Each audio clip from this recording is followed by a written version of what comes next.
Welcome back to the Marian Flaxman Network Podcast. On today's episode, my conversation with Svante Myrick. In 2011, Svante was elected Mayor of Ithaca, New York, making him the youngest ever mayor elected in the state at that time.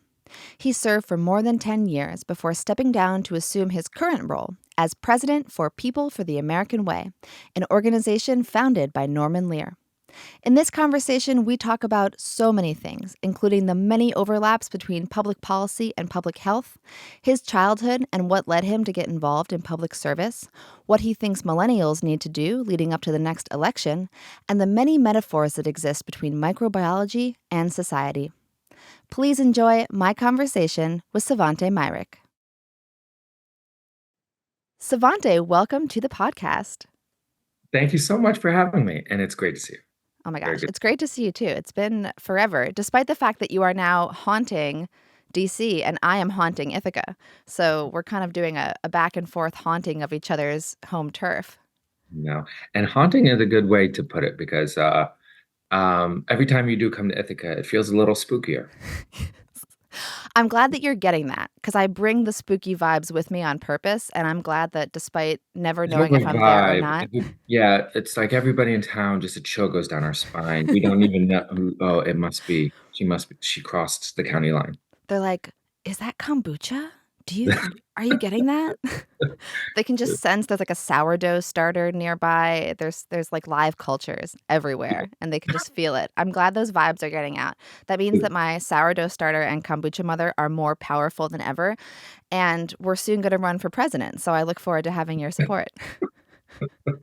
I don't think we'll have any choice but to support you.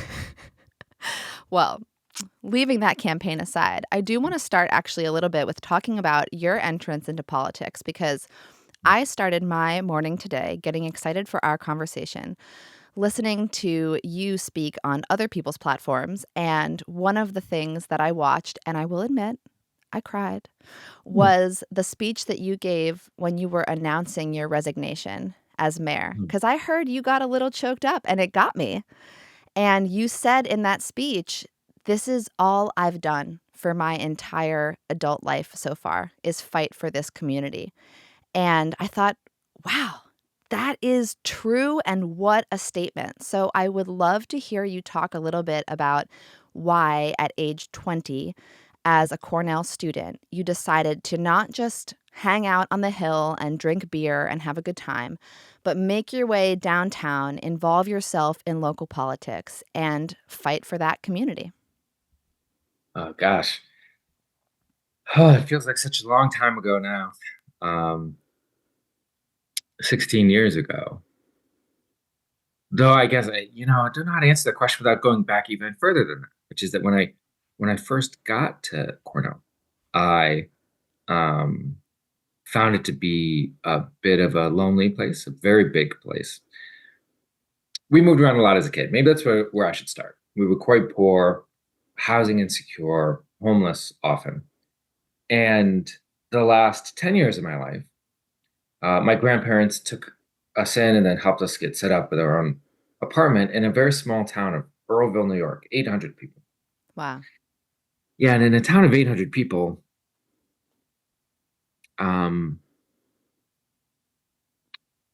it's not Mayberry, but it is Cheers. I mean, everybody knows your name, and not only knows your name, but stops and asks how your mother's father is doing, and reminds you to come to the bake sale on Thursday. And Cornell was the first place where I really did not feel at home. It didn't feel welcoming. People did not know my name. What's more than that, they didn't look you in the eye. It could be a cold place, especially as a freshman. And I was not having a good time, but I was good at math. And so, it's always a comfort to try and do something that you're good at. So I went down to, when I say good at math, I don't mean like Cornell level good at math. I was a college freshman that's good at high school freshman math, right? So I'm like, oh, I'll go tutor 8th graders, 9th graders in math. So. And it was almost immediate. the second week I was there, um, the aunt of one of my students asked how my mother was. Second week. And so I don't think my heart ever really went back up on a hill from there. From that October freshman year, my time, my energy, um, my love was spread downtown in the city and in the community. And so I got involved in this way and that, started working at the cooperative extension, had an internship, was a doorman at a bar, and all of that combined with all the stuff that I carried from my childhood, a conviction we could do better, particularly in housing, which is Ithaca's largest problem, led me to just never shut up, I think was the problem. And when you never shut up, people are like, put up or shut up. So yeah, my junior year, I ran for the city council, but really it was like an inversion of that. It really felt like I was running for the city council and happened to be in college. It's not like I came off the hill to run, if that makes sense. Yeah, it does. I'm also curious, as you describe your childhood moving around a lot, I know that for a lot of people who get involved in politics, and especially, more towards the liberal side of things, one of the things they're most passionate about is public education. And I'm curious, in that sort of tumultuous moving around upbringing, what was your schooling like? And did you enjoy school, or was it challenging because of how much you moved? Yeah, the more we moved, the more challenging it was. And um, frankly, the luckiest thing that happened to me was that the last um, 7 or so years of my schooling was more or less in the same town, right? Because mercifully, college applications don't ask you GPA in middle school or elementary school. If they did, they would have saw that I missed, 40, 50 days of school a year, every year. And it wasn't because I just never felt comfortable. You move around and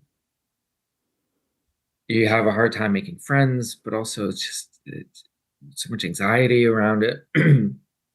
You switch schools middle of a year, you switch subjects, you could be a couple weeks ahead, a couple weeks behind. I actually had incredible anxiety around math once because of a switch like that happened. And Oh, the curriculums can be totally different from yeah, and one not school to even another. yeah, exactly. And it was literally just by dint of where we happened to be, like the path a teacher happened to take.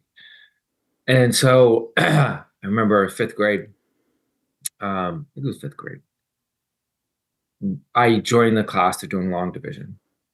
I'd never even seen it. I don't even know and this is back when they had a bathroom in the classroom. Remember you have bathrooms in each The classroom? little It's like, tiny toilet. yes, yes, yes. So the teacher the first week, she's like, so do you have like tummy troubles or what? Because I kept having panic. I would go into the bathroom 5 times per math period to like sweat and panic in the bathroom. Not my proudest moment, right? But stability extremely important. That's why housing security is the thing I care most about. Because if people can live where they want and stay where they want to live, you're able to build lives of purpose and satisfaction. There was even a study about the American dream. American dream is what? I mean, to put most crassly, to move from this class to the next one. Can you do it? Can you actually do it? There's one study said that yes, on average you can, but it requires 20 years of uninterrupted good luck and 20 consecutive years. So, and then what counts as bad luck? Bad luck is an accident that causes you to lose time or to use work or require medical bills. And eviction, divorce can also be good luck, depending on who you're married to, of course. Um, Losing your job because of downsizing, etc. Having to move unexpectedly, right? These were the things that could interrupt and reset that 20-year cycle. Well, sure enough, Mary, here I am. I'm 36. It's 20 years of uninterrupted good luck. I've been in the middle class for about 3 months now, and it is fucking terrific. Hell yeah. 2 thumbs up. I recommend I go to Whole Foods and I'm like, I can, whatever I want. I'm not checking my bank account. Yeah, you're like, "I'll have the organic apples. Thank Yeah, you very much." yeah, yeah. And Swish. then I swipe the card and walk away. And I think Yeah. that's should be the aim of all people who work in policy is, can we shorten that time frame? And can we eliminate the setbacks? Can we make it so that somebody who gets ill doesn't have to go bankrupt, and start over? Or a kid that has to move school districts, um, doesn't check out completely. And it's clear we just have a long, long way to go. I'll tell you, the pandemic, schools closed, we lost so many children. We don't even know yet how many children have been lost. Yeah.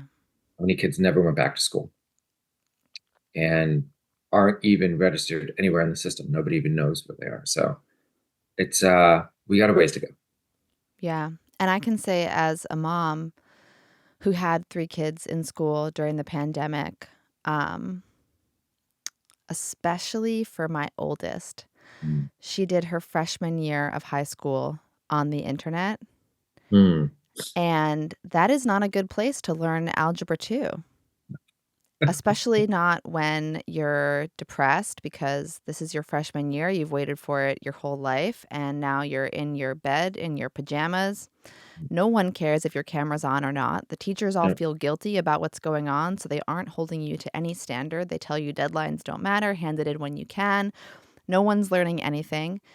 And the kids that are seeing each other outside of school, they're not playing sports. There's no extracurriculars. Anyone that's going out is probably sneaking around behind their parents' back doing bad things. And it was just this year where so much fell apart. And this is a very privileged community in the suburbs of Washington, D.C., with kids who have access and were not intermittently homeless during the pandemic, did not worry if their parents were going to get fired from their restaurant job. Like, these were kids whose parents were fine financially, and still just the collective trauma of going through that and losing the routine, the normalcy, the touch points that school provides for children, it wrecked them. So yeah. Just imagine, I mean, me freshman year, I know this is true for a lot of us.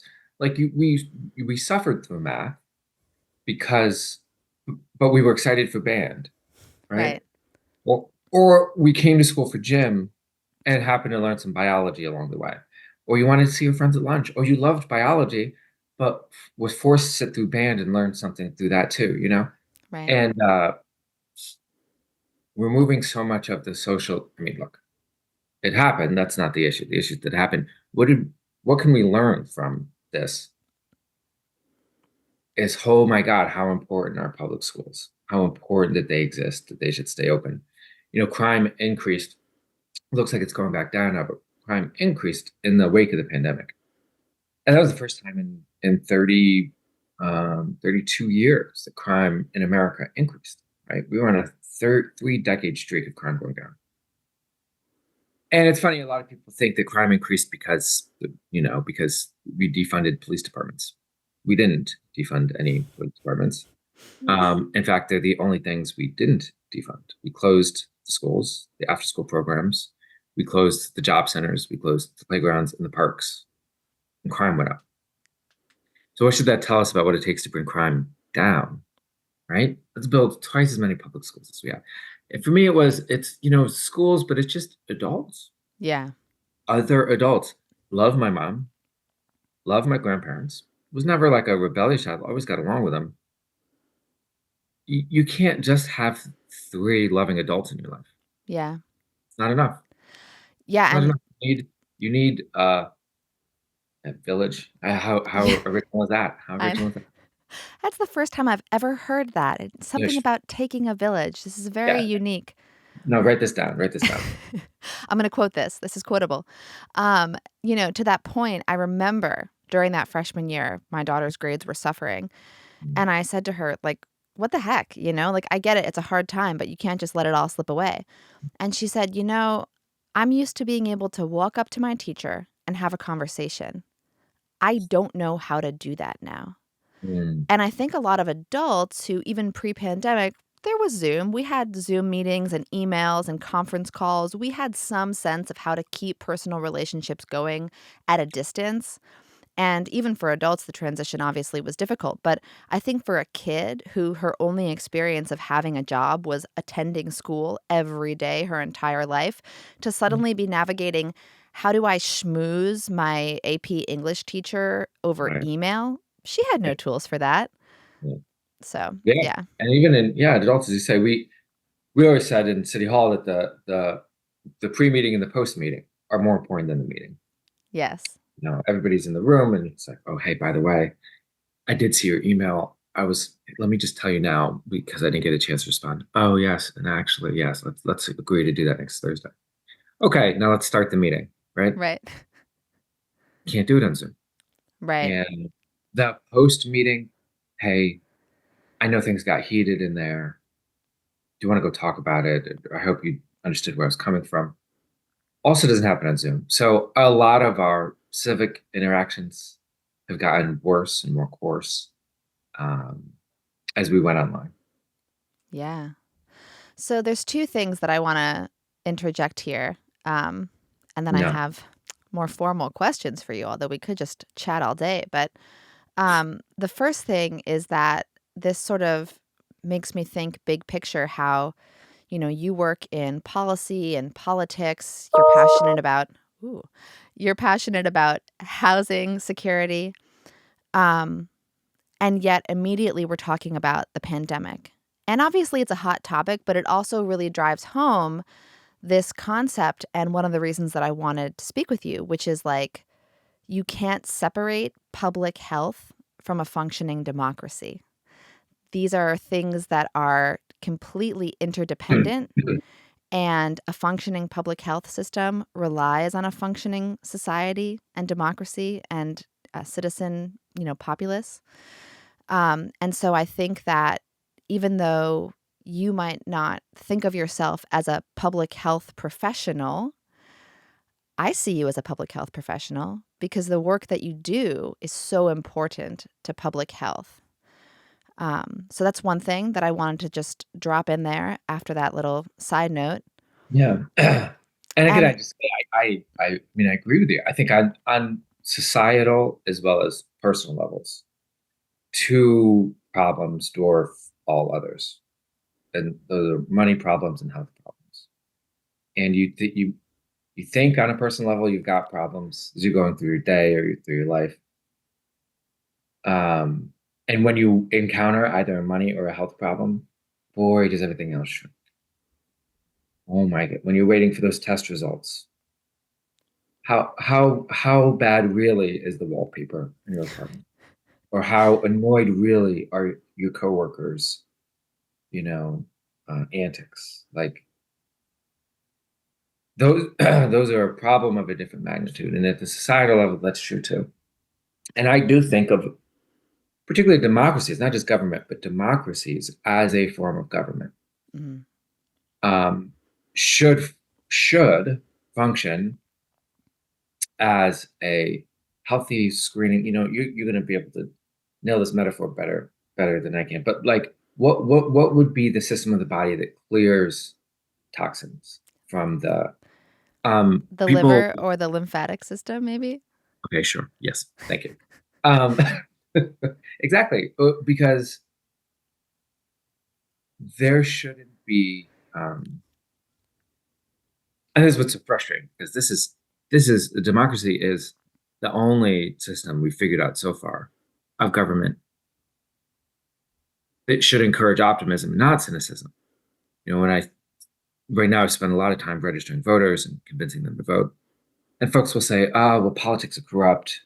That's why I don't vote." Oh my God, that's why you should vote. That's the whole point. That's like saying the air is so polluted, I don't want to plant any trees. Uh, the trees clean the air, right? It's like votes clean the politics. And of course, in a dictatorship, you should say there's no point in trying because the dictator is corrupt. It's different, right? But here we have a chance to prevent that. And I do think it's part of a healthy um, body of a nation if the democracy is functioning healthily, because it will clear out and screen out quite a lot of toxins that could otherwise take us over. I love that you brought the liver metaphor into this because I was just saying to a friend, I was talking about the liver, and I think that it's a great metaphor for a democratic government because what I was saying to this friend is we ask so much of our liver. And then when it struggles to function, we feel like it's not good enough and we get frustrated with it. But our liver, when you hear sort of like pop science conversations about the liver, it's like, oh, it like removes toxins and like it helps you like party on alcohol and then it'll like help sweep the alcohol out. Like, yay, the liver. But like, oh, by the way, the liver stores glycogen so that when you're sleeping overnight and you haven't eaten for 12 hours, you don't die. And oh, by the way, the liver is constantly communicating with your gut and having a conversation about how it should function optimally in response to the different microbes that are present in your gut. And oh, by the way, the liver digests fats. Like the liver is responsible for, garbage removal, public schools, like basically to sort of bring this metaphor home. It sounds like government. And like you We said it. ask so Yeah. much of the government, and then when it's not perfect, we're like, it's bad.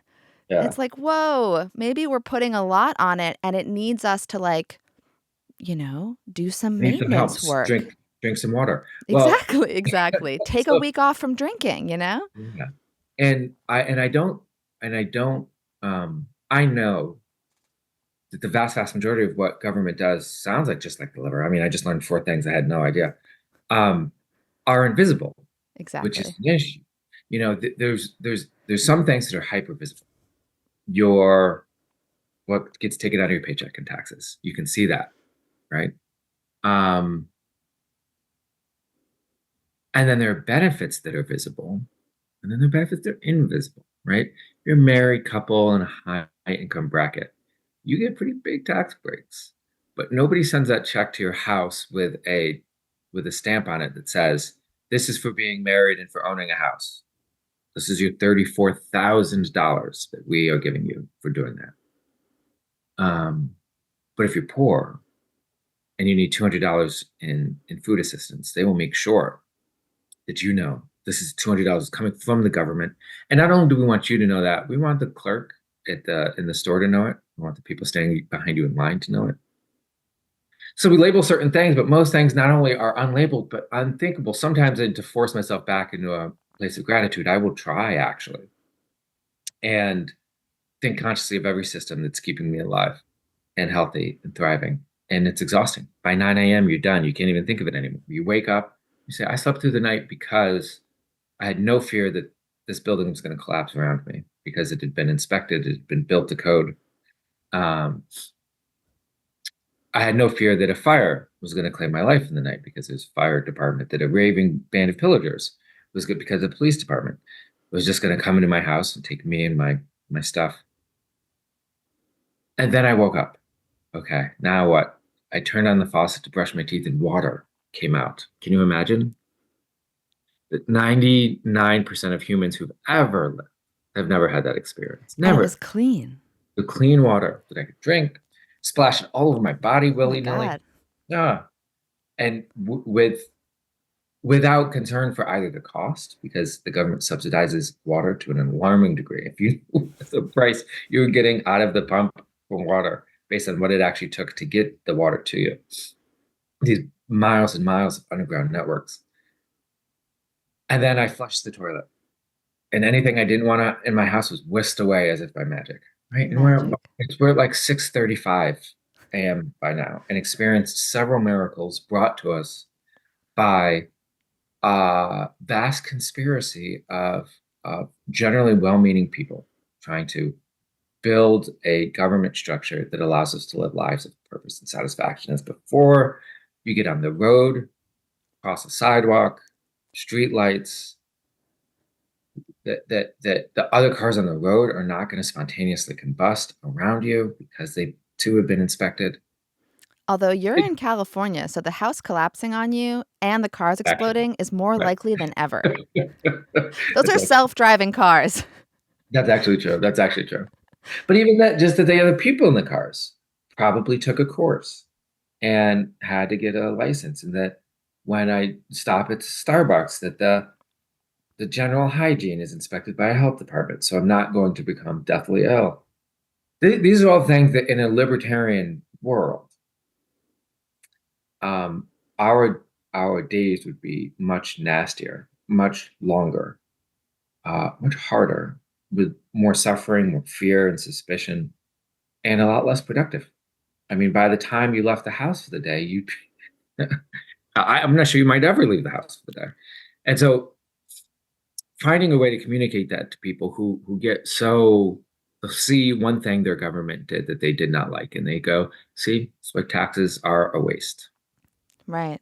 Well, and again, I mean, I could absolutely play this whole metaphor out with the body because you wake up with a bad hangover and it's like, ugh, my liver not doing Yeah. its job. And it's like, okay, well, if you really went down the list of all that it did for you last night while it was processing that alcohol and also digesting your dinner, you'd be very impressed. Right. And I think what this kind of brings up for me, and this is a conversation that spans public health, public policy, human health, family dynamics, is this space between optimal functioning and functioning, and Mm. whether or not it's possible to appreciate functioning while striving for optimal functioning. I think that it is. And I think that a lot of people think that it isn't. And that's where they get so frustrated. Yeah. Yeah, I hear exactly what you're saying. I think which is that um I mean, I hope it's clear how grateful I am for everything government, and it's not just government, this collective, the power of collective action has done to make people's lives easier, um, and better. And still, I've spent, as we just said, my entire adult life stirring shit up because I'm not happy enough, because it's not good enough. And I think it's possible to both think that good is good, right? Good is good. It is good that things are good, right? It's and I think I live in a middle space. So I think good is good. I think better would be better, and I don't think perfect is possible.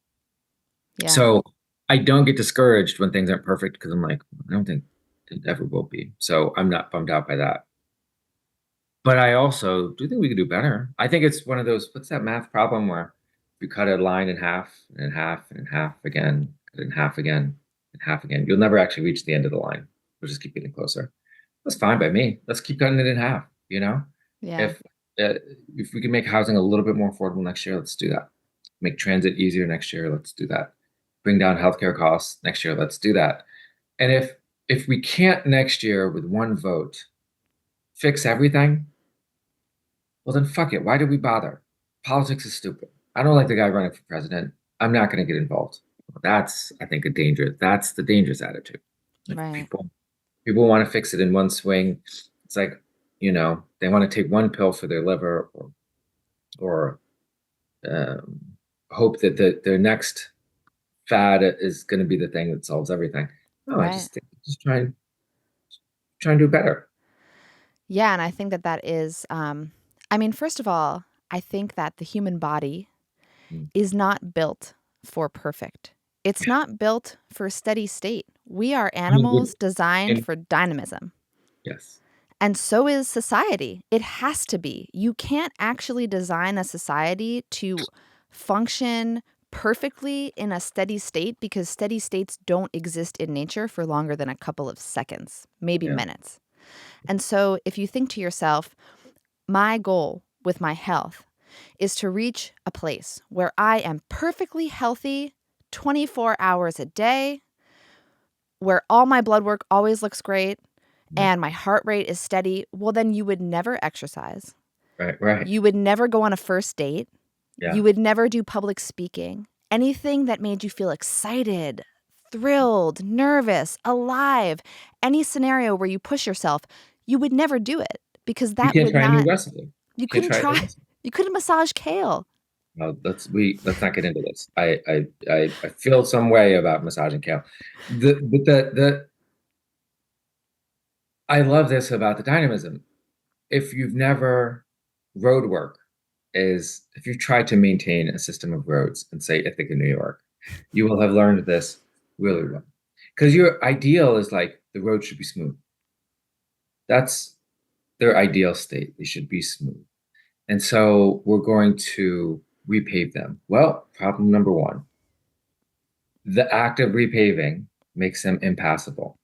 Can't tell you how many people call my office and say, we need to fix these potholes. Also, this road work's ridiculous. Why are you doing road work everywhere?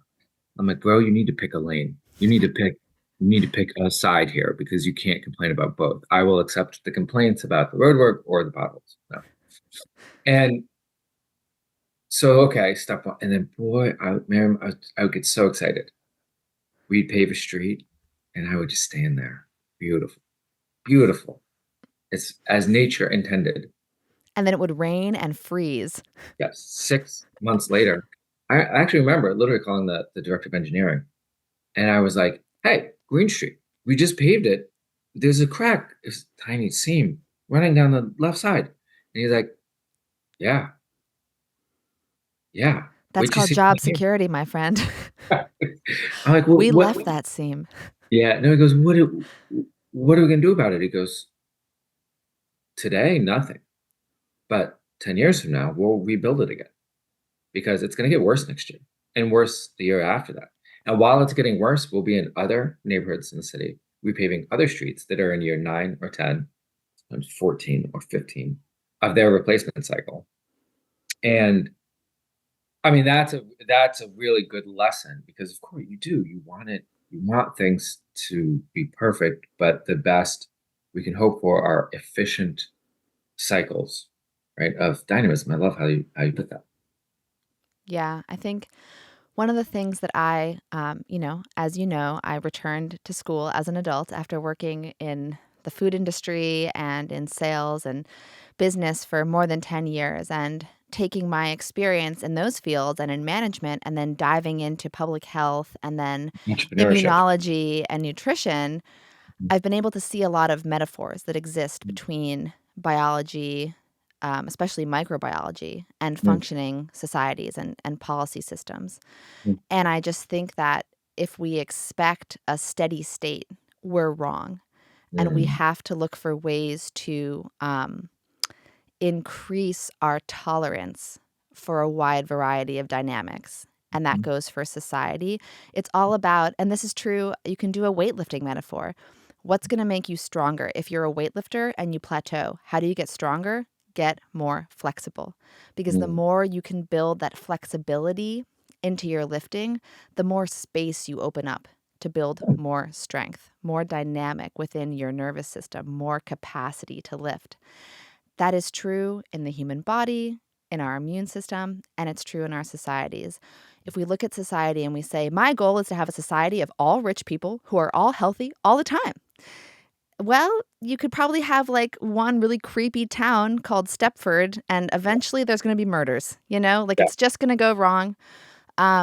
I actually was just saying this to someone, sort of like a metaphor that came to me for tolerance in a Mm, society and sustainable microbiological communities. So I've heard a lot in the news recently. Maybe it's not the common news. It might just be like the nerd news when you're when you're looking for nerdy microbiology topics. But I've heard a lot about coral reefs. mm, And a coral reef is a beautiful ecosystem and it's extremely diverse, right? mm, And then over time, through constant pollution, global warming, temperature changes, only some species will be able to survive. And the species dynamics of that coral reef become more and more homogeneous. They're more and more the same. The number of species shrinks. mm, Now, maybe you're a starfish living in that coral reef and you're like, hey, all my neighbors are starfish. This is yeah. sweet. Everybody looks like me. I love it in this coral reef. Mhm. And you should be very afraid because that's like 5 minutes before that entire ecosystem collapses. And one day, what looks like a beautiful coral reef, literally overnight, is desolate, Mm, empty, destroyed. Because when you find yourself in a homogenous ecosystem, that is right before it dies, collapses. And I was thinking about how, in our current polarized world, you have a news feed, you have your social media feeds, and people enjoy curating their news streams, their social media feeds to be more and more like them. These people look like me, they think like me. I don't have to feel challenged in my social media feed. Everyone agrees with my politics. If you look around yourself and everyone around you agrees with you, you should be afraid, I think. Because I think if we look at the metaphors from biology and pull them into society, the minute you find yourself surrounded by homogenous opinions, no one challenging you, that is right before a collapse. And I Yeah. think that we should learn from that and pull that into our democracy. Totally, because especially if you reach a bottleneck, which will happen when you. So I love that metaphor because in democracies, the point of a democracy is we all got to make some choices together. It's sort of what it means, democracy. We're going to get together and make some choices. We're going to go left or right. Are we going to invest in this or that? Are we going to invade here or there? And a homogenous group that is making decisions will make decisions faster. And sometimes, even under limited circumstances, will make decisions better because they don't waste a lot of time fighting. They understand each other's values. They will just pick and choose. But over a long period of time, they will underperform diverse groups. Even very smart, very well-educated, homogenous groups who've been given a lot of opportunities. This is a constant. People are like, well, why shouldn't I be able to just hire who I want for the job? I want to hire a bunch of Harvard MBA guys. These are the smartest people in the world. It's not my fault that they're all white guys. I should be able to hire them if I want. And enough of this DEI crap. What am I talking about here? I'm talking about Peter Thiel and all the, Silicon Valley, all this. Well, to them I say, fucking good luck, bro. Because I play basketball. It is better to be tall in basketball and short, yes? Pretty easy. I mean, I think most people agree with that. We look at the NBA, people pretty tall. The closer you are to the rim, the better. Better to be tall. Better to have gone to Harvard MBA if you want to go in business. Makes sense, smart, test scores, well-connected, etc. Well, then why doesn't every NBA team just put out all 7-foot tall players? There are enough of them. You could just start from the 1 to the 5, 7-foot tall guys. Because the first time somebody puts out a 6-foot tall player against that 7-foot tall team, he's going to slice and dice them to pieces because he can see angles that they can't. He can reach places on the court that they can't. Right? Diverse teams work the same way. When you have people from different life backgrounds and perspectives, they can see angles that the Harvard MBA can't. They'll understand business opportunities. You know how many business opportunities have been missed by not understanding the taste, the cultural preferences of Black Americans, of Filipino Americans, of women. Maybe the most undertapped market of the last 150 years of American capitalism was you just had a bunch of men being like, what do women like? Blenders, right? And who knows how many sales were missed by that. And the same thing goes in a democracy. Boy, I'll tell you, Kevin McCarthy, one of the, I think, least principled, least sharp members of the Republican caucus, who is, of course, the recent House Speaker who was deposed, said something out loud that I've never seen anybody on his side say before, which is he is worried because when he looks at the Democratic caucus, it looks like America. This is true. If you look at a picture, they always put pictures every year. Here's the Republican caucus, here's the Democratic caucus. If you look at the Democratic caucus, it looks like you just really grabbed 200 people at random. There are young women, older men, and Black women, and Asian men, and all different sizes and body types and stuff. And if you look at the picture of the Republican caucus, it looks like a 60 and over all white male club that they've allowed 9 women to join. Now, truly, putting my values aside, right? If I knew nothing of it, putting my values aside, if I just looked at those 2 pictures and say, which group do you trust over the next 2 years? I'm not even going to tell you what choices they have to make. Over the next 2 years, we need these people to make a series of choices for you. Which one do you want to do it?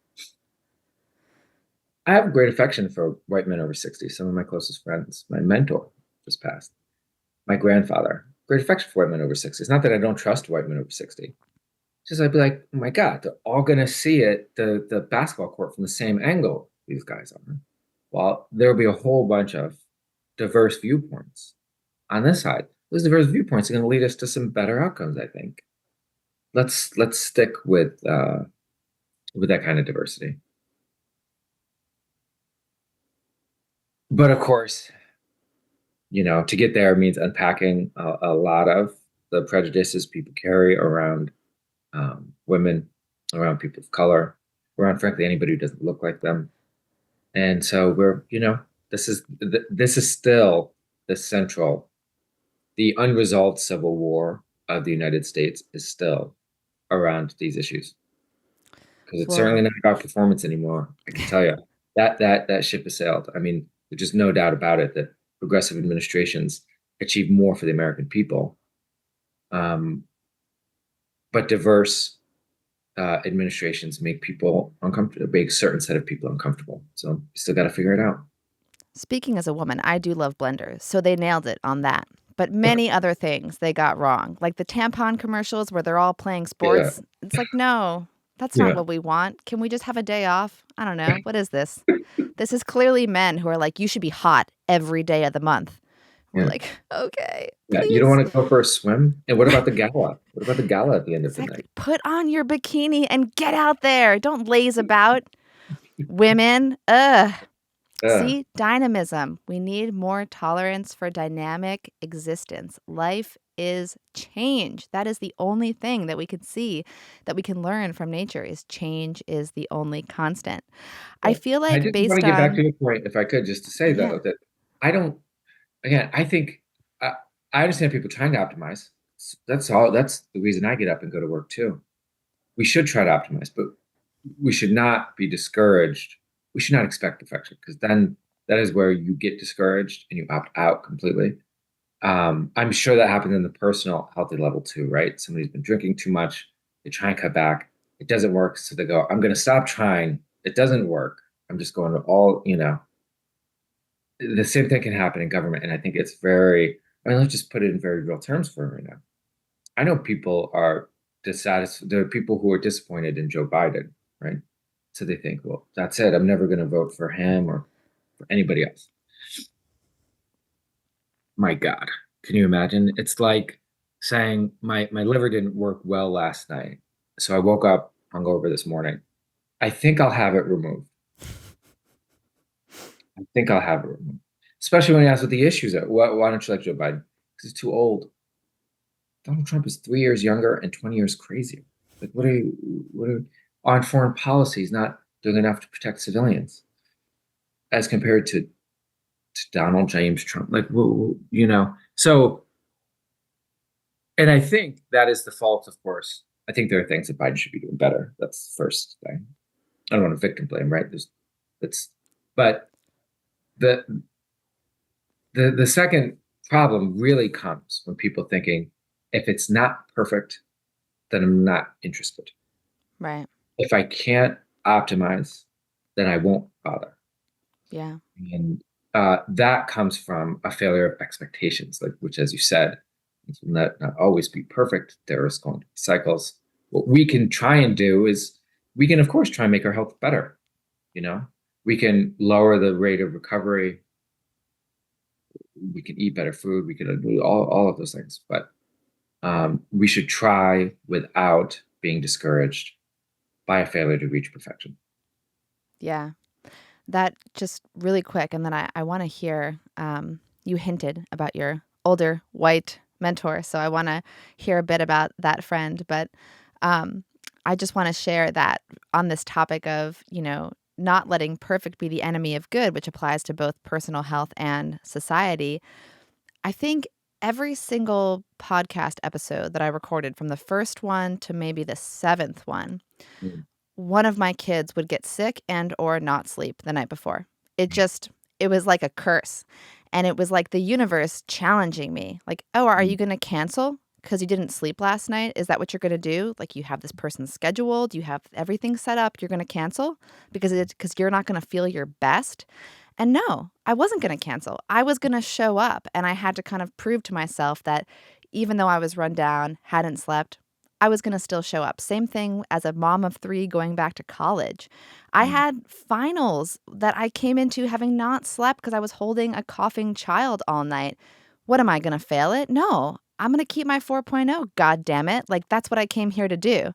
And I think that everyone benefits from having things go poorly or Mm. not perfectly and showing up anyway. Like, that, just the building that muscle, getting those reps in of, it didn't go as I wanted it to, and I still showed up. It's so important personally, and like what you're saying, it's so important societally. I mean, not to put too fine a point on it, but I look around the world right now and I go, yeah, America is jacked up. I could list 100 complaints that I have about our food system, our healthcare system, our public health system, our education system. I could give you a list. And also, I don't want to move. Yeah. There's nowhere else that I want to go. Like, what a terrible and beautiful situation to be in, right? It's like when you look at your kids and they're driving you crazy, and it's like, you are driving me crazy, and yet I don't want somebody else's kids. You are my kid. I want to help you figure out how to get through this. We're going to get through it together. Those reps that I built for many years, because I was a teen mom, so I'm deep in this game. Mm. But also as a citizen, it's like, I'm so frustrated, and fine, I'm going to keep showing up, because what other choice do I have, right? Yeah, that's right. And it's especially if you care more about the right thing happening than feeling good. You know, rage quitting is what we call it. Those of us who play video games, when somebody's beating you, you know what I'm talking about. Or My 10-year-old plays Roblox, and she talks a lot about people rage quitting. yes, yes. And my sister would rage quit with me often over chess, checkers, really Monopoly, anything. Is when if things aren't going well, literally tip over the board. Just she couldn't help herself. I could see it always coming, couldn't help herself, rage quit. Um, and you do it because you're so frustrated. Any pressure that needs a release, right? I don't like this person. I won't vote for them again. To hell with the consequences. It's understandable. It's really understandable. And I think I've even seen people try to come to a logical conclusion. Well, no, if I don't vote for Joe Biden, then the country will be punished with more Donald Trump, which will be what they deserve. And it'll be a shock to the system to accept everybody and gets us to a better place eventually in the future. So I'm willing to go through 4 years of Donald Trump to send that message to the Democrats or to the political system or to the whomever. Well, first, a lot of people said that in 2016 too. Um, I'm glad they were able to survive it. There are many millions of people who weren't. And because of our pulling out of climate treaties, because of our eradication of trust and the Atlantic Alliance, Transatlantic Alliance, because of bigotry not to mention the slow response to coronavirus, but because of the bigotry that's been allowed to breathe and breed. Well, it's just come from an incredibly privileged place to say, I will survive it, and I want to send a message to everybody else. This is the first thing. But the second thing too is none of us are that smart. None of us are that smart. You don't know how this message is going to be perceived, especially a second time, right? Electing Donald Trump a second time might not just send a message for 4 years. We may never get an election again. I, I don't mean to sound alarmist. I mean, you've known me a long time. You know that's not usually my style. I don't run around screaming about hyperbolic. I keep my blood pressure pretty low, and I never tend to panic. And I would just always talk through everything. He means it this time. I think he was 4 months away from figuring out how to pull off the insurrection. I think if the transfer of power was scheduled for like May and not January, then January 6th would have happened in like April, and he would have pulled it off. He has just started to figure out. He now has released a plan.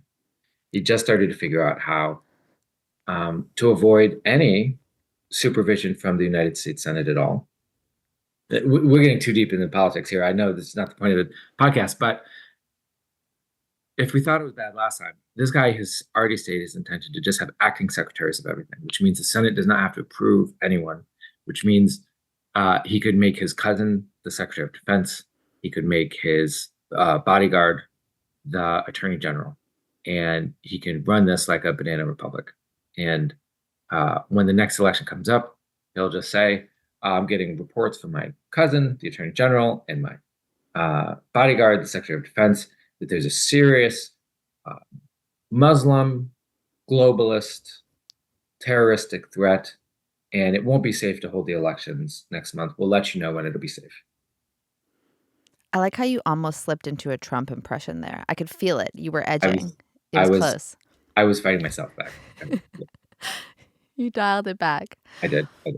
Yeah, it's well, okay, so I'm going to go a little bit out of order and jump down to a question that I had written here because I think that it's important, sort of branching off of this topic. Don't most people want the same thing? We keep hearing America is more divided than ever, and leaving aside what obvious horseshit that is, isn't it even worse than that? Like, isn't it just so clear when you sit down with people, real people, and have real conversations, and you don't take it to a political, red versus blue teams kind of a place, but you sit down with someone as a human in communities all over the country, which I know you've been doing, and you ask them about what they want, what their American dream is. Don't most people want the same, if not similar things? And if so, why are we addicted to believing this story that we are so different, that the other guy is definitely our enemy, and that it's a better idea to put a strong man in charge to bully everyone than to maintain a free functioning society? Yeah. We do want the same things. I mean, to a degree that I think would alarm most people. I think you those of us who worked in local government know this. But if you just send a survey to people, left, right, center, and listen, almost every government function, and say, "Hey, how do you feel about clean water? We like it? Yes. Be willing to pay for it? Yes. Okay. So should the roads be smooth? Yes. Should streetlights function? Yes. Should a fire department, a socialized fire department, protect everyone, regardless of whether or not you paid your fire insurance bill, right? Which is what some places still have private fire insurance as opposed to socialized fire departments. I mean, on and on and on and on. There will be areas of disagreement about, well, who should bear the burden of these services? Should the rich pay more, or should everyone quote have skin in the game? Right. That question has, for a long time, probably the last 50 years, been the main dividing line between the parties. Which is, okay, most people want the same thing. How do we pay for it? Do we have more progressive taxation, or do we have a flatter tax? The Democrats wanted progressive taxation, and the Republicans wanted a flatter tax. But there was always, and in all people, this really dark current underneath that question. And there was a bit of a gentleman's agreement in American politics that neither party would flirt with that current too deeply. Republicans did it. a little more than Democrats, right? They would wink and nod and dog whistle. George W. Bush would say a little something that said, hey, dark current. What is the dark current? Let me actually let's be very, very real about this. Most people want the same things, right? Most people want the same things. But there are some people who are worried that what's standing between them and what they want are others. Others. People of a different religion or different skin tone. Just even if it's people from that other town over there that I don't know, they are just worried. Hey, aren't those people trying to take my shit? Aren't they? Are they trying to take my job? Are they trying to take my wife? They're trying to take my daughters. They're trying to take away from me the things I care about, football or hamburgers or the flag, the 4th of July. Somebody's trying to take something from me, right? And for a long, long time, again, both parties were more or less responsible and saying, hey, look, that's really not what's going on here. Everybody just wants the same things. Nobody's trying to take your stuff. Like, if immigrants are moving to this country, it's because they're seeking the American dream. It does not have to come at your expense. If Black people move into your neighborhood, it's not because they're trying to rob from you, seeking a better life. Let's dispute. Even John McCain, the last gasp of this gentleman's agreement before Barack Obama was elected and the agreement went away, was the last person. And he did it several times. I don't know if you remember this during town halls. People started standing up and saying things that right now don't even sound crazy. Oh, yeah, and he would shoot them down. He would shoot them down. They didn't even sound that, they were like, I heard he was a Muslim. And he wouldn't even let her finish the sentence. He goes, please, no, please, you have to. It's not true. We have real differences. But I don't think he is a Christian. He says that he's a Christian. He is a Christian. And he only wants good things for this country. We just have differences of opinions, right? We went from that to the president of the United States insisting to this day that Obama is a Muslim. Not only a Muslim, but a terrorist loving, sending money over to the terrorist squad so that they can come here and take your job, take your wife, take your children, kill who's important to you, and take the American way of life. Now, he did not invent this fear that there's somebody who's different than you that's a threat to you. He didn't invent it, but he capitalized on it. And I think that genie will be out of the bottle for quite a while. Now, I think there's things we can do about it that actually have very little to do with politics. The antidote, I think it was Twain said, the antidote to prejudice is travel. Anybody who's met other people, met whomever they think is the other, almost anybody who's met them has the experience of that prejudice melting away.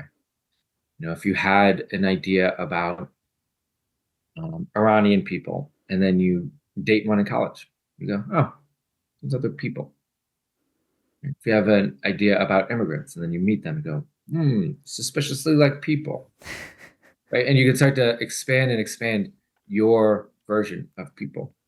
Norman Lear, my mentor and friend, he founded People for the American Way. He's a TV producer on The Family and the Jeffersons, Good Times, and he put on television in the 70s, the first interracial couple to be seen on television. And it wasn't like a special episode or a flashpoint controversy. They were just characters in the show every week. He showed the first abortion woman in 1976, told her partner on air that she was going to get an abortion. He said, okay, I'll support you, whatever you need to do. Roll credits, right? Firestorm. And he did all these things and more because he was a Jewish kid whose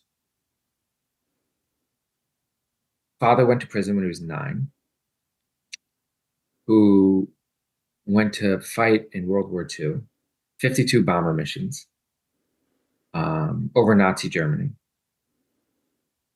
Came home, worked hard, square job as an advertiser, and was told over and over again that because he was Jewish, he was somehow a threat, that he was not really American. That he was part of the conspiracy that was coming for real Americans. Right? And it's American first. Again, this is dark current. It always existed. It's been here forever. And he set out to fight it. And the way he chose to fight it was not by saying, Donald Trump's a bad man and you're a bigot. I'm going to convince you of that by calling you a bigot. He just tried to expand the circle of who we saw as human. And he had a saying so found that he even put it on a bumper sticker on the back of his car. He lived to 101. He drove till he was 95. So I don't know if you can imagine driving behind a 95-year-old man on the freeway in LA. But he gets a lot of stares, right? So people are like, who is this that is slowing me down right now? And as they'd pull up alongside him, they'd see his bumper sticker, and his bumper sticker said, just another version of you. Who am I? I am just another version of you. Boy, Norman, his whole life fought to help us understand that about each other. And I think if we can build more systems, tell more stories, they get more people to learn that truth about each other, whether that's 2 years post high school of service, right? Either AmeriCorps or Peace Corps or the armed services. I think that would be a wonderful way to start to diffuse this horrible division that we're going through. Because people who go in the armed services end up with less bigoted views. I don't know if you know this, the number one predictor of somebody who voted for Donald Trump in 2016 was number one, more than any other demographic, more than any other socioeconomic, was somebody who grew up and still lived in their hometown and had never left for any amount of time. That makes sense. Yes, because they were convinced of what he would say about other people because they had no firsthand experience of other people. And here's a guy that they watched on TV for decades. He played a businessman on TV. He must know what he's talking about. They were sold. I think there's something that I always struggled with growing up, and I think my guess is that you can relate to this, is that I have never had one firm fixed identity, partially because my background is so mixed, partially because I wasn't raised like in a church or something. So there was no community telling me, this is who you are, this is who you have to be. And my parents are both like philosophers, so they were just so open-minded that there was no really restriction on how I expressed myself or developed my mind. And, half of me comes from Jewish lineage that fled pogroms in Europe. And the other half, I'm a certified DAR member because I have relatives you can trace back here into the U.S. to the 1600s. Wow. And I'm certain that half of my relatives wouldn't like the other half, so there's that tension that exists within me, which is like I am personally diverse enough that I represent the fact that sometimes you don't get to choose whether or not something is homogenous. And so it used to trouble me that I didn't have one identity that I could hang my hat on. But now I see it as such a strength because I'm able to slip in and out of different groups, different rooms. Even the town that I was raised in was extremely diverse, and my high school was like 60% Black. So as a white student, technically you were in the minority, right? But that was just normal. That's how all of us grew up. And the white students were Jewish and Italian, and, it was a very mixed group. And then I remember hearing about certain types of Black-white tensions, and I couldn't really picture them. Like, they didn't make sense to me based on my upbringing. And then I went to college, and I met white people who were raised only around other white people. And I was like, oh. Like, it was a different type of white person because they hadn't had that experience of being raised among so many other cultures that you just kind of found yourself figuring it out, like none of us quite belong here and we all have to just kind of be scrappy and figure it out. They had the experience of their community looking the same, everybody belonged, and now they were encountering others for the first time.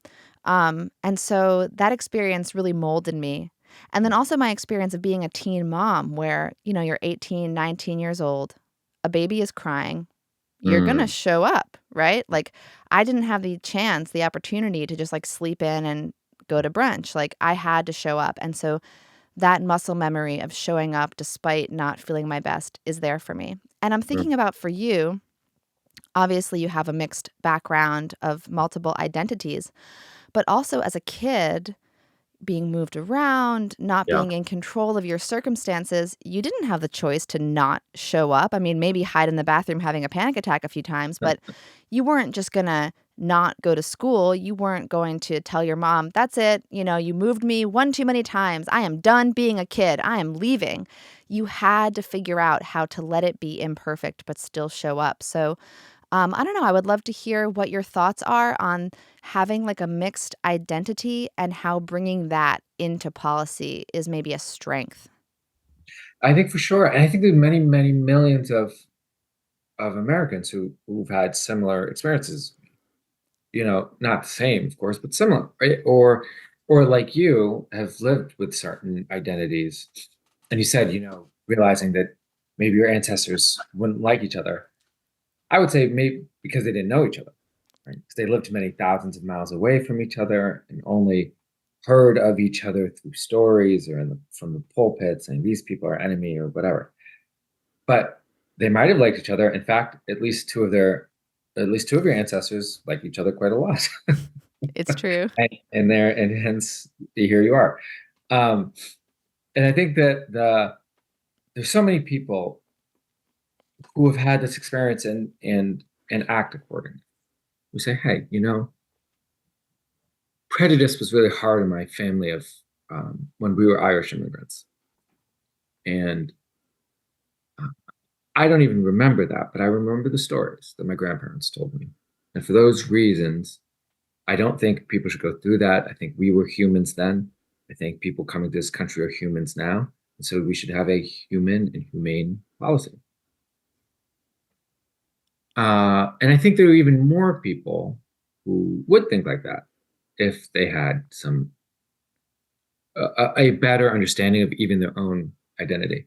Where I grew up, it's a lot of Scotch Irish folks, and I didn't know that everyone was Scotch Irish because I don't think they know. I asked three of my friends later. Two of them didn't even know what I was talking about. They're just like, "Yeah, Scotch Irish. That's what we are." Um, because in a homogenous group, it's easy for your identity to become invisible, or rather, for you to believe that your identity is visible. You just don't even think about it. That's why you hear folks say, "Oh, I'm colorblind." But it's ultimately, I don't know. I just think it's just a strength. The more practice you can have putting yourself in other people's shoes, the better a decision maker you'll be when it comes to public policy. And you can literally practice it. I was in the debate club, surprising nobody. I, like, really, you weren't a basketball star? No.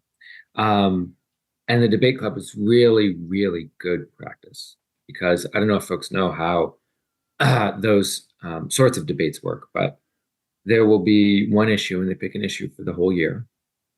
And then you will debate that issue, but you don't know when you show up which side of the debate you'll be on. And you'll be on one side, and then the next week you'll be on a different one, and then the next week you get a different one, but it's the same debate. You do it over and over. And so to be persuasive, you actually have to take that side and argue it deeply. But you also have to think, okay, if I was on the other side of this debate, what would I be thinking and wanting to do? And therefore, what should I be thinking and wanting to do? And it's a bit uncomfortable for a while, frankly, to live with competing ideas. It's pretty upsetting. I mean, it can give you like an actual stomach ache. Where you're like, what do I think? Because used to be easy if you just have the same social media bubble, if you just hang out with only the same people, if you read the paper and form an opinion, but never test that opinion against what the other side actually thinks and wants and desires. It's easy. It's easy. It feels good. It feels righteous. You're right all the time. Very good.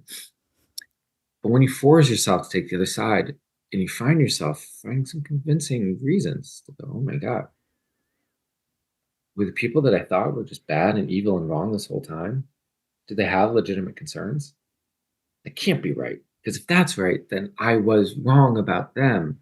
If I was wrong about them, then maybe I'm not a good person. It can get pretty uncomfortable, but the more we can encourage people to split themselves, to be uncomfortable with ambiguity, be uncomfortable with setting a changeableness, I think the better public policy we end up making and the more flexible we end up making. This was an issue with the pandemic. You had people who decided really quickly, was the virus a existential threat, or was it not a big deal? And if you went into one camp that it was an existential threat and never came out of it, or you decided it's not a big deal and never changed your mind, you were wrong. You were wrong about both, and you probably made some poor choices. And if you're a public policy leader, you probably made some poor choices. But if you were able to change your mind every day to say, what's going on right now? Okay, it's time to wear masks. Okay, and actually the masks are not enough. It's time to close the schools. Okay, the virus is receding. We can reopen the schools, but we should still wear masks. Okay, the vaccines are here, so we can take the vaccines, we take the boosters, we can reopen most things, right? If you could change as the situation changed, as the information got changed, you made better decisions than the folks who just said, Trump said it's not a big deal. I don't think it's a big deal. I'm not going to change anything or adjust at all. The states that did that had higher mortality rates. And that is a recent example of something that happens over and over and over and over again. People who become really attached to the ideology will come up with all sorts of reasons why the facts don't match their preconceived opinion, as opposed to changing their opinion based on the facts. Yeah. And I think we see in social psychology and education psychology this concept of growth mindset versus fixed mindset, and how much better people can perform when they're trained to inhabit a growth mindset, as opposed to believing, if I fail at this task once, I'm a failure. Or if I fail at this task or it's hard for me, then I must not be good at it, and thus it's not worth trying again. As opposed to having a growth mindset where you're constantly open to trying it differently, trying it again, showing up, doing it a new way, thinking through it differently. Similarly, bringing it back to the weightlifting metaphor, there is strength in flexibility. If you are pure strength, you will always hit a wall and max out before the person who constantly maintains both strength and flexibility. So, like you mentioned before, the Harvard MBA. Sure, that person's great. They're smart. They've obviously played the game well to get through society and life and end up as a Harvard MBA. And that's awesome, and they bring a lot to the table. But if they don't know anyone who has struggled in the ways that millions of people struggle, then their mindset is not flexible enough to allow for dynamic solution development, right? Like, you need that flexibility, you need that tolerance, that open-mindedness. And we just see that is true across everything. You could draw metaphors for all different types of situations, and this would always be the theme that shows up, which is flexibility, a willingness to change, a willingness to keep showing up and trying again is critical to survival and to, like you said, cutting that thing in half and half and half and half and getting closer, never quite reaching it, but getting closer to optimizing functionality. Amen. And flexibility is king. I mean, it certainly makes you a better leader. Could Norman Lear touch his toes? Yeah. At 101 years old, he could touch his toes. He would always See? joke. He literally did it on CBS. They did a Not only could he touch it, so he did yoga every morning. Oh my God, that was my next question. Yeah, every morning. And he was like a party trick by the end, at 101, touch toes, people would clap. Uh, but he also would love the Tito's martini, I mean, same. right? Hard to argue. And it took me a while, the first time I met him, he was 94 when we became friends. He ordered a Tito's martini and it cracked me up, but I didn't know until the next day. And I went and Googled it, and Tito's had been founded like 7 years before that, which means that at the earliest, he had heard about a new brand at 88 years old and decided to try it.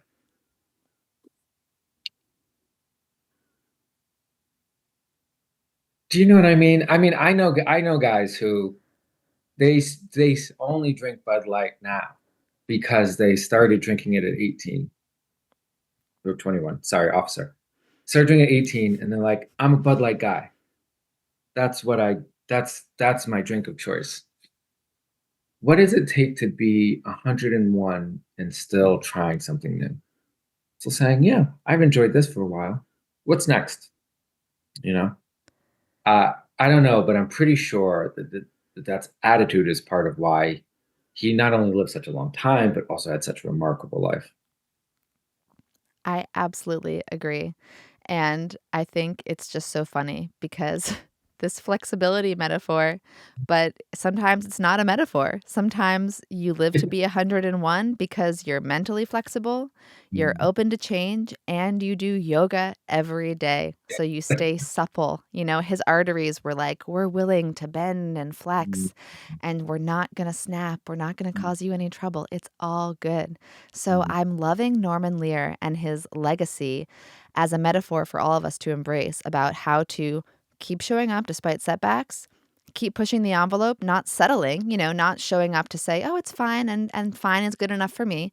Keep showing up, keep pushing, and stay supple, stay flexible. Those three things. And is there anything else that I'm missing? What is Norman Lear's legacy to you? Yeah. Yeah, gosh, I think you summed it up extremely, extremely well. And his legacy is part of what now is my job. As president of People for the American Way. It's the organization he founded 43 years ago.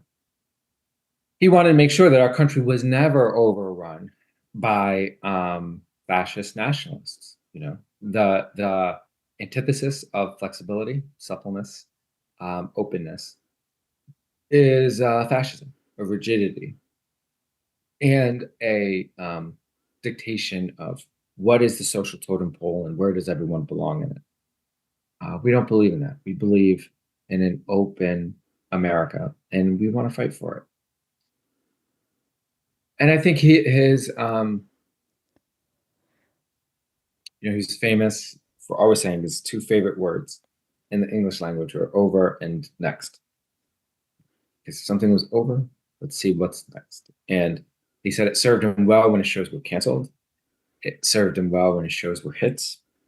It served him well when his movies, Princess Bride and Stand By Me, did well. It served him well when his movies did poorly. When something was over, what is next? And to linger too long, he thought was to do disservice to the future.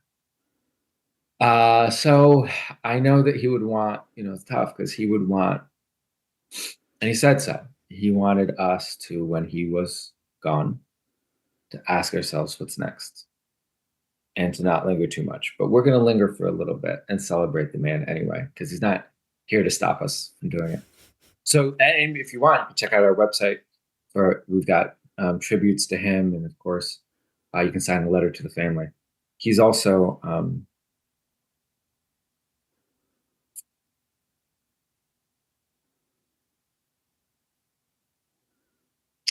well, I'll just say we're going to keep working in his honor. We asked him about death once, and he said, "I'm not bothered by the going; it's the leaving I can't stand."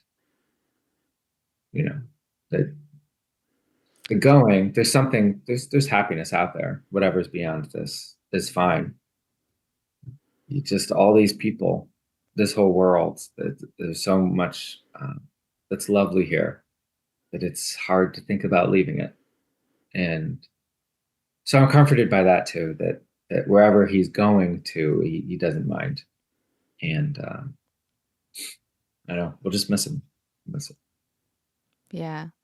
That got me. The tears, they're in there because it's so poignant and it's so beautiful and it just hints to the man that he was, in the sense of he knows that the work is never done.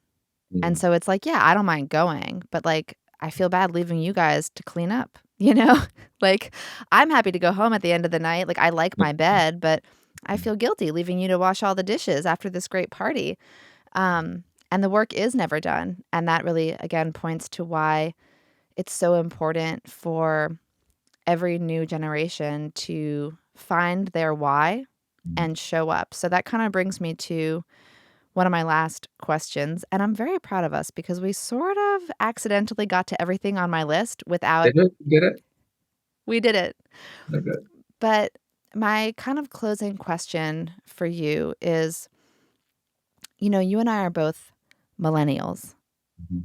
very chuggy. I'm just trying to hit all the buzzwords.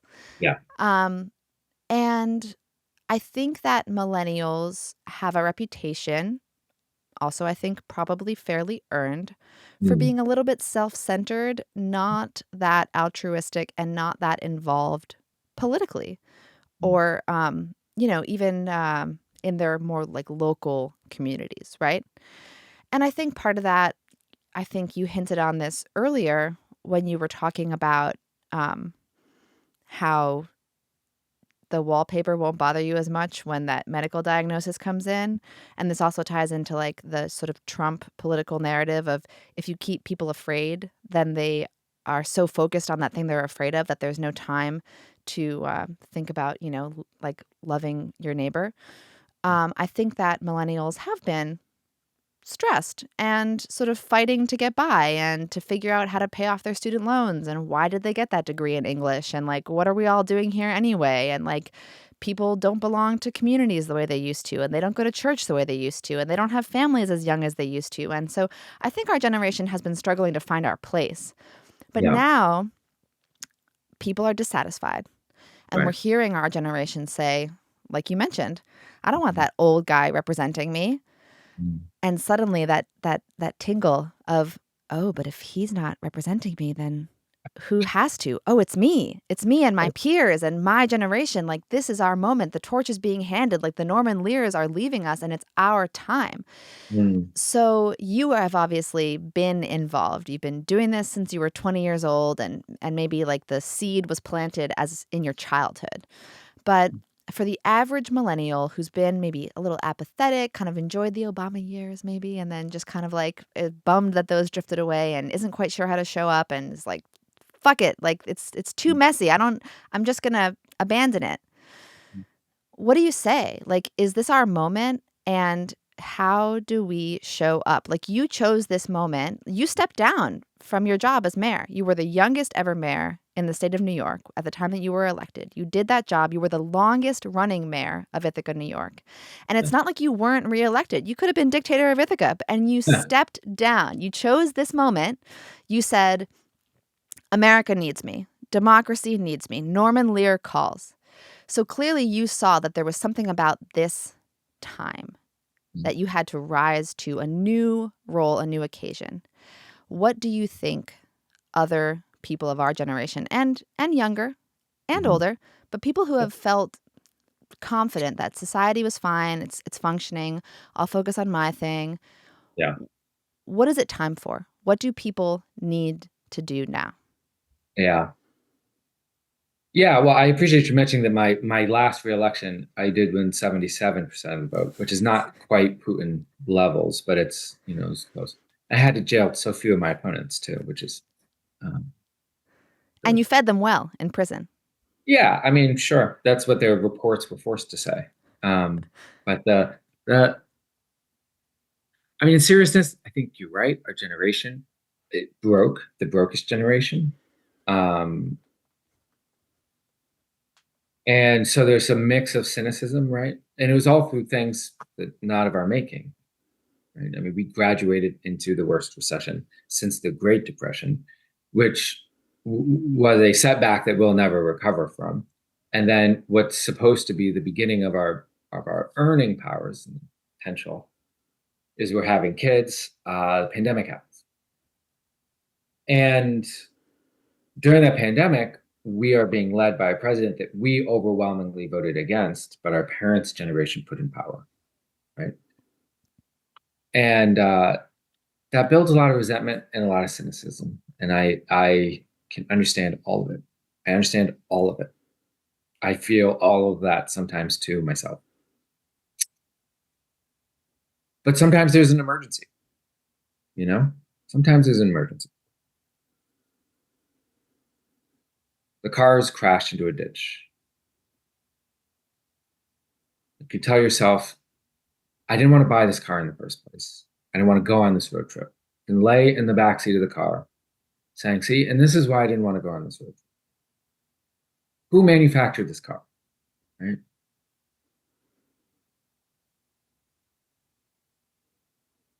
Or you could say, you know what? Let's fight about this shit later. Let's get me and my family out of the car, right? Let's get ourselves to safety. This is no joke, an emergency. It was after January 6th. That's when I started talking with Norman and people for the American way more intently. He tried it. He tried it. It's the closest our government has come to toppling in 150 years. He didn't talk about it. He didn't joke about it. He didn't think about it. He tried it. He's going to try it again. He's not alone. There are thousands of people who are conspiring with him right now to try it again. And their first step is getting back in office. And if the election were held today, Donald Trump would win. And I really do believe it would be the last presidential election we had in our lifetimes. So it's an emergency. All hands on deck. However you felt about how we got here, however busy we are, and I know we all are, and the kid has to be picked up from daycare, it really can all go away. It has happened before. Nations have lost their democracies. They've lost their government. People have been forcibly evicted from their nations when a strongman dictator takes over, and he is going to try it. He's in the act of trying it right now. So millennials need to not only act as if it's an emergency. I also think we have to unlearn a bit of learned helplessness, right? Because we are broke, because the boomers, again, some of my favorite people are boomers, but as a generation, the collective political choices were shit. And the consequences of those choices have made us all rightfully angry. But we're not kids anymore in a recession that it was not of our making. We are now one of the most important and potent political forces on the planet. And so we should act it. We're powerful. Let's use our power. We have a bigger voice. We have a ton of people. And we are, we're old enough to know, but we're young enough to do. And that means this election's on us. So it's time to go get it. Yeah. Well, Svante, I just want to say that I am super grateful to you as a friend. I mean, I've known you for a long time. We were at Cornell at the same time, actually, which is weird because I didn't know you on campus, but I had a baby and you were downtown tutoring people in 9th grade math. So, different lifestyles, but both avoiding parties mostly. So, there it is. We made up for it later. Exactly. Yes, we had our moment. Mm-hmm. And I'm grateful to you as a friend. I'm grateful to you as a public servant because it's not easy. Mm-hmm. And the public health system has seen, I just had a public health leader on a couple weeks ago, and she said in public health, we always say that when people are talking about us, we know something has gone wrong. Right. And in Yeah. public health, you don't want people talking about public health. Like if the water is clean and the diseases are under control, no one talks about public health. It's only during a crisis that you hear the names, right? Anthony Fauci is a household name for one reason and one reason alone, despite his many years of service. Um, so I am very grateful for your service and the fact that you've shown up for more than a decade in this capacity, whether or not there were buzzwords. And one thing that we didn't get to, and I'll have to point people to some links, some articles about your work, but you have a long history of enacting progressive policies with an eye towards making the world better for a wide variety of people. And I think that that is so important, that your work, your legacy shows that you're not playing for a team. You're Mm. playing for the American people. And I'm about that as well. I show up every day. I want to help everyone feel better. And I want to figure out how to communicate with people from different walks of life than myself who maybe think that we have different beliefs or different backgrounds. I want to find those places where we meet and get along. And I know that you're about that too. So gratitude to you for that work, for that service, for showing up, and for showing up today despite the jet lag and despite all of the things on your plate. Thank you so much for joining me in this conversation. Absolutely. My pleasure. Thank you. And congrats on all your success in your work. Really good to see you. Thank you. And next time we get together, yoga, Mhm. a Tito's martini, and a massage kale salad. Mhm. Important to do it in that order too. You don't want to yoga on a 2 martinis deep. Yes, yes. Yoga first, martini Yoga. later. All right. Thank you. All right. Have a good one. Good to see you. You too. Thank you once again for listening to the Marian Flaxman Network Podcast, a podcast dedicated to reintroducing personal narratives into public health. For more information on me, Marian, please visit my website at marianflaxman.com. For more information on my guest, Svante Myrick, and the organization he leads, People for the American Way, please visit the links in the show notes. This episode was produced by Brain Trust Productions and sponsored by Informed Solutions Consulting. Thank you so much for listening, and we will see you next time.